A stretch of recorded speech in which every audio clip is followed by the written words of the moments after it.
Hello, hello everyone. Welcome back to Learning Fundamentals of English Grammar. This is Dr. Maurya. Good morning, guys. We are today we'll pick up shall will, because this some basic points we should be very clear about it. We should use it and we should be very clear about it. So let us see how we use shall and will. तो shall और will जो है ये future tense को बताता है, ये future tense को बताता है। जब हमको फ्यूचर टेंस बताना होता है तो हम जो है शैल विल का प्रयोग करते हैं। तो शैल विल का तो फ्यूचर में जैसे I shall do that,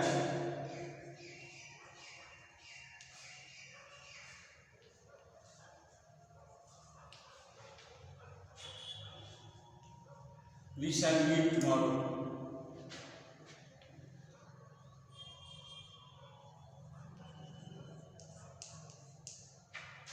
we shall meet tomorrow,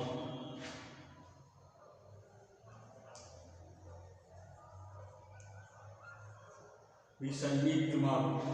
तो ये फर्स्ट पर्सन के साथ जो है शैल का प्रयोग होता है। फर्स्ट पर्सन के साथ फ्यूचर टेंस के लिए, फ्यूचर के लिए ये फर्स्ट पर्सन है, ये प्रोनाउन फर्स्ट पर्सन प्रोनाउन के साथ, फर्स्ट पर्सन प्रोनाउन के साथ इसका प्रयोग होता है आई और वी के साथ।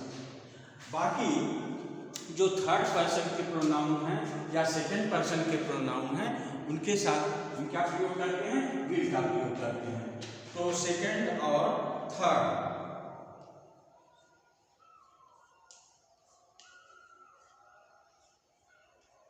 सेकंड और थर्ड के साथ हम जो है विल का प्रयोग करेंगे, विल का प्रयोग करेंगे। तो जैसे ही, सी, इट, दे, ये सब जो है क्या, ये थर्ड पर्सन है। कोई नाम भी होगा जैसे मोहन, ये नाम है, और कोई भी नाम इन दैट मैटर, ये सब जो है विल का प्रयोग होता है इसमें। और यू का भी प्रयोग होता है, यू सेकंड पर्सन में है, यू का भी प्रयोग होता है। तो हम ट्रेडिशनली क्या ये फ्यूचर टेंस बताने के लिए हम यही करते हैं कि आई और बी के साथ शैल का प्रयोग होता है, और जो है ही, सी, इट, दे, दीज कोई नाम है, और यू के साथ जो है विल का प्रयोग होता है। तो ये साधारण सा नियम है, इसको आप लोग याद रखेंगे। तो जैसे जो चीज़ फ्यूचर में होने वाली चीज़ है, फ्यूचर मतलब कि हम ये काम करेंगे, he will go there, they will see us, we will meet there. तो इस तरह से जो चीज़ें होती हैं फ्यूचर में, तो इसके लिए हम ऐसा प्रयोग करते हैं। अब देखते हैं कि जब इसका ये बदल जाता है, जब बदल के क्या मतलब होता है कि दूसरे जब अर्थ में हम देखते हैं तो इसके जो पर्सन्स हैं बदल जाते हैं या उसके साथ वो लगता है। तो ये स्थिति देखिए 2-3 जगह पर होता है। इसको कहते हैं, पहला जो है इसको बोलते हैं सब्जेक्टिव वॉल्यूशन, सब्जेक्टिव वॉल्यूशन, ये कहते हैं सब्जेक्टिव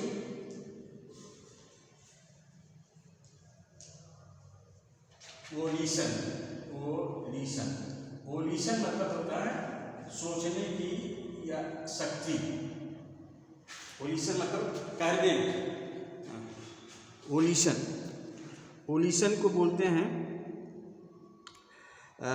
इच्छा शक्ति, इच्छा शक्ति, acting on will, acting on will, acting on इच्छा शक्ति, ये इसको बोलते हैं इच्छा शक्ति।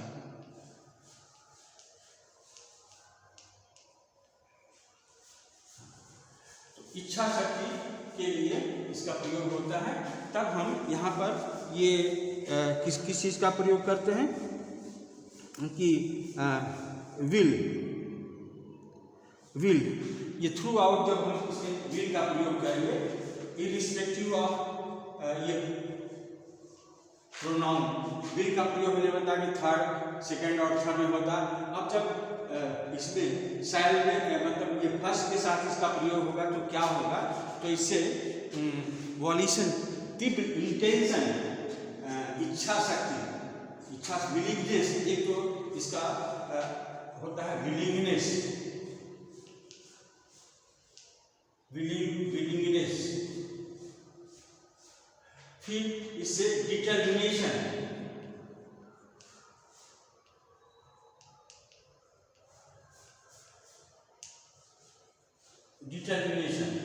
विलिंगनेस, डिटर्मिनेशन, और क्या होता है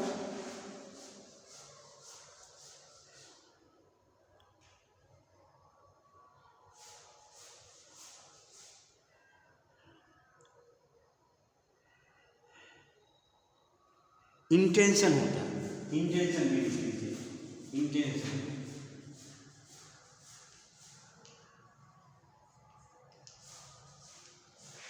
तो जैसे आई के साथ मैंने शैल का प्रयोग बताया, तो शैल का प्रयोग बताने का क्या मतलब हुआ कि उसको फ्यूचर में जब हम कभी साधारण फ्यूचर में जब प्रयोग करते हैं वाक्य को, तो आई और बी के साथ शैल का प्रयोग करते हैं। लेकिन जब शादी वगैरह में देखते हैं, जैसे क्रिश्चियन मैरिज आप लोग कभी देखे होंगे, तो उसमें जो पास्टर जो है पूछता है तो उसको कहना पड़ता है कि आप किसी में भी है, मुस्लिम में भी है कि आपको शादी कबूल है, तो बोलता है कबूल है, तो उसके लिए क्या बोलते हैं, आई विल, आई विल। शादी के लिए जब कबूलनामा होता है उसको बोलते हैं आई विल। इसको चाहे क्रिश्चियन मैरिज में देखिए और जब मुस्लिम मैरिज में, दोनों में आप देखेंगे तो आपको ये लगेगा कि ये सब बहुत इम्पोर्टेंट है। आई विल मतलब होता है I am determined to do that.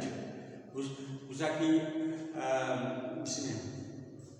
आपको लड़की पसंद है तो कबूल कहते, कबूल का कबूलनामा जो होता है उसका मतलब I am intended to accept this girl as a wife, I am committed, I am intended, जब होता है I am willing to keep this girl as a wife, तो आई विल, तब वहाँ पर बोलना पड़ता है हाँ हमें कबूल है, तो उसको बोलेंगे आई विल। और इसके बाद जो है इंटेंशन आपका होता है, जैसे अगर आई के साथ we shall work together, we shall work together, work together,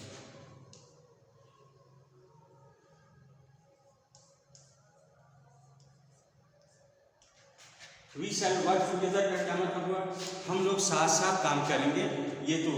लेकिन इसमें वी के साथ जब हम नहीं, सॉरी, हाँ ये फ्यूचर को बताता है, we shall work together future के लिए बताता है। लेकिन हम इसमें अगर हम विल का प्रयोग करेंगे, वी के साथ विल का अगर प्रयोग करेंगे, इसका मतलब बदल जाएगा। देखिए क्या मतलब बदलता है, we will work together, we will work together. अब यहाँ पर देखिएगा work together, we are intended to work together, we are willing to work together, and we have determined to work together. तो इसका ये मतलब निकलता है। तो इच्छा शक्ति का बोध होता है इसमें, जब हम विल को लगाते हैं सब्जेक्टिव वॉल्यूशन, तब इसके साथ विल का प्रयोग कहाँ होता है, ये फर्स्ट पर्सन के साथ विल का भी प्रयोग होता है। ये बात समझ में आई।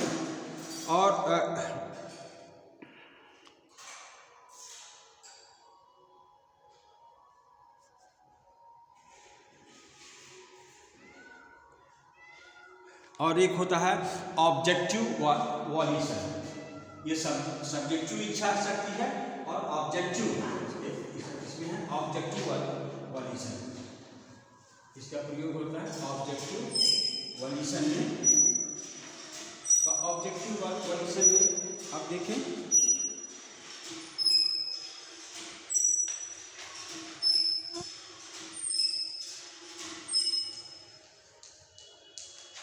ऑब्जेक्टिव वॉल्यूशन में बहुत सारी चीज होता है। इसे थ्रेड का, प्रॉमिस का,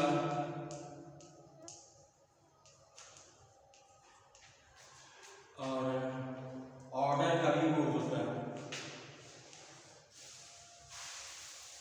और रिक्वेस्ट का भी बोध होता है। इसमें कई तरह का बोध होता है। थ्रेड का बोध होता है मतलब डर का बोध होता है, हाँ।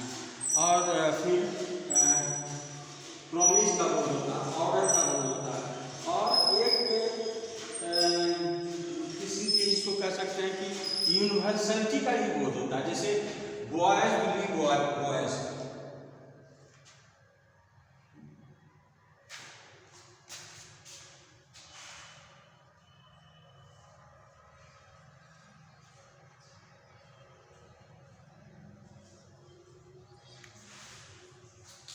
पहले बात बता दें, इसको छोड़ दिया। पहले वाले में जब हम चेंज कर देते हैं विल का भी बताएं। जैसे एक चीज भूल गए कि फर्स्ट में सब्जेक्टिव में जैसे आप कहें बॉयज विल बी बॉयज का मतलब होता है कि लड़के लड़के ही रहेंगे, लड़के लड़के ही रहेंगे।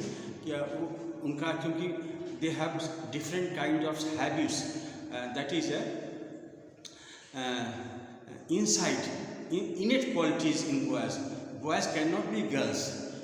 Being boys, they have habit of boys, being naughty, being sportive, being their thoughts other is different, ideas are different, way of walking different. So boys will be girls will be girls.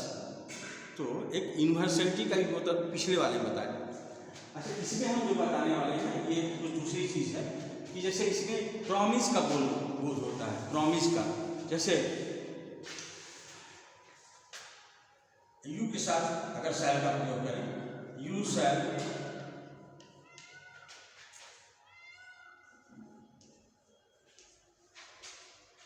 Get a bicycle,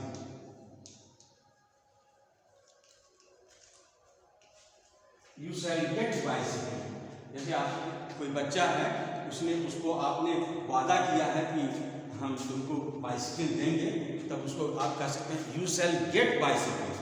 you shall gate bicycle का मतलब I promise that you shall gate. इसका मतलब इसमें promise का भी होता है, I promise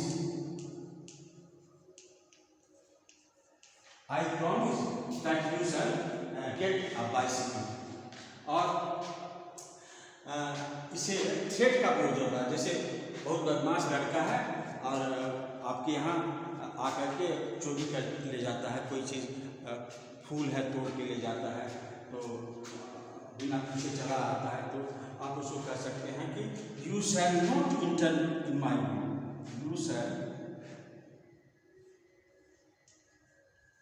you shall not inter,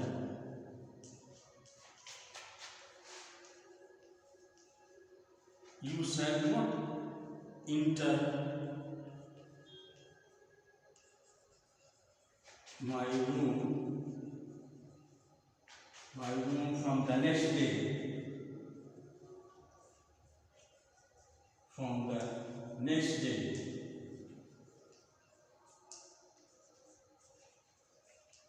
हाँ, इसका मतलब है अगर तुम हमारे रूम में अब आए तो तुम्हारा पैर तोड़ देंगे। तो यू शैल नॉट इंटर, इसका मतलब क्या होता है कि थ्रेट, धमकाना। अब आप इधर आए मेरे रूम की तरफ तो तुमको बताएंगे you shall not inter my room from the next day, you shall not inter.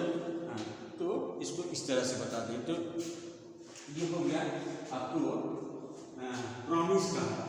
और इससे रिक्वेस्ट का भी बोध होता है। जैसे अगर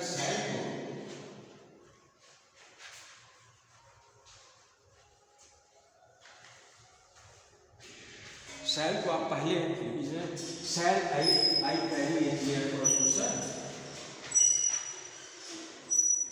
cell I bring a chair for you, a chair for you, sir. जैसे आप अपने कोई विद्यार्थी के यहाँ गए और खड़े खड़े बात कर रहे हैं तो आपका स्टूडेंट बोलता है shall I bring a chair for you sir, shall I bring a chair for you, shall I bring a chair for you। इसका मतलब है कि आप उसको आप रिक्वेस्ट कर रहे हैं कि let me allow to bring chair for you. तो shall I bring मतलब लेट मी अलाउ, इसका मतलब क्या हो गया, लेट मी अलाउ पोलाइटनेस, ये politeness, let me allow to bring a chair for sir him. तो दिस इज वन वे।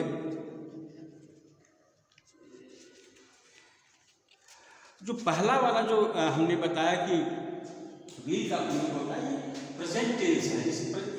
इसलिए कुछ ग्रामेरियन ने कहा कि ये फ्यूचर टेंस होता ही नहीं है, बिकॉज बहुत सी ऐसी चीज़ें हैं जिसे प्रेजेंट से हम पास्ट का यूज कर सकते हैं। I am going to meet you tomorrow, they are coming to see me today.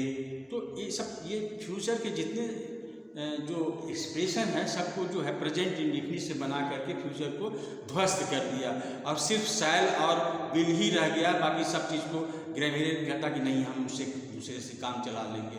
तो लेकिन फिर भी कुछ जो चीज़ें हैं जैसे ये हम बता रहे हैं violation, all member should pay subscription, all member शैल पे। अब ऑर्डर कैसे होता है, ऑर्डर जैसे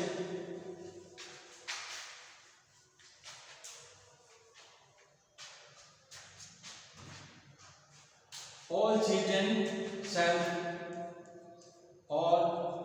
children shall come with spade and a sickle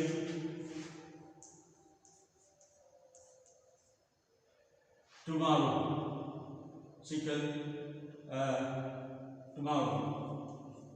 इसका मतलब होगा सभी बच्चे जो हैं सभी बच्चे ये स्पेड लाएं, कुदार लाएं और जो है सिकल काटने का हसिया लाएं। कल जो है सोशल वर्क है तो ऑल चिल्ड्रन शैल कम, मतलब principal order the children to bring spade and sickle with him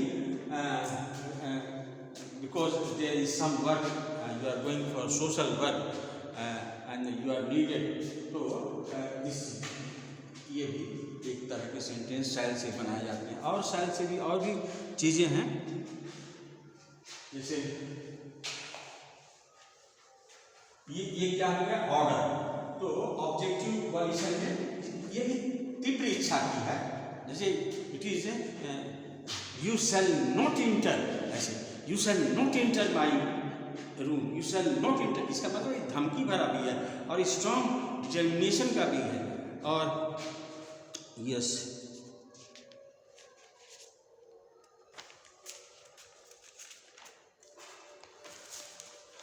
फिर और भी एक्सप्रेशन है जैसे यस। अब जैसे सिंपल जब फ्यूचर है तो आप इसको लिख ही सकते हैं, आई के साथ शैल का प्रयोग होता है। जैसे आई शैल बी 40 या 50 the next month, I shall be 40, I shall be 40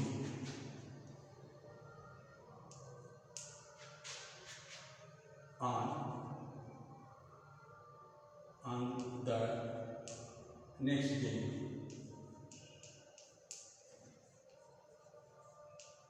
मैं 40 का हूँगा, दूसरे दिन मैं कल 40 का हूँगा। तो ये फ्यूचर की बता रहा है, फ्यूचर की।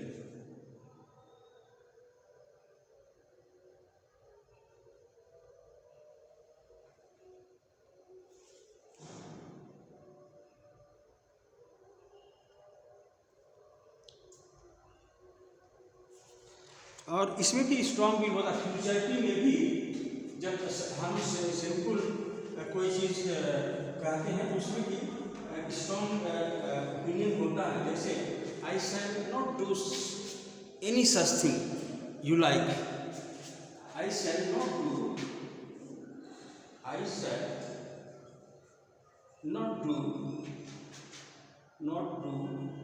Any such thing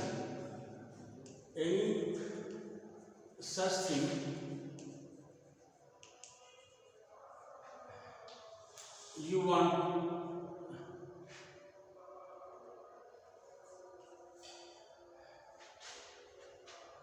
I shall not do any such thing you want, ऐसे। तो इससे भी आप जो है इम्फेटिक चीज़ें निकाल सकते हैं, कुछ एक्सप्रेशंस ऐसे बनते हैं। तो आज हमने थोड़ा सा आपको शैल और विल के बारे में बताया, जो कि हम समझते हैं कि हमने बताया था कि जब हम बड़े चीज़ों को कर लेंगे, हमने ग्रामर ख़त्म किया, ये किया, अब छोटे छोटे चीज़ों पर हम आते हैं, जैसे शैल और विल का, कैन कुड का और मे माइट का, ऐसे ऐसे करके हम बनाते रहेंगे। और this will go for 1 year, continuously for 1 year. तो don't think that I will stop one day or other in short time, in short while. It's not that. So be with me. Okay, that's all for today. Thank you.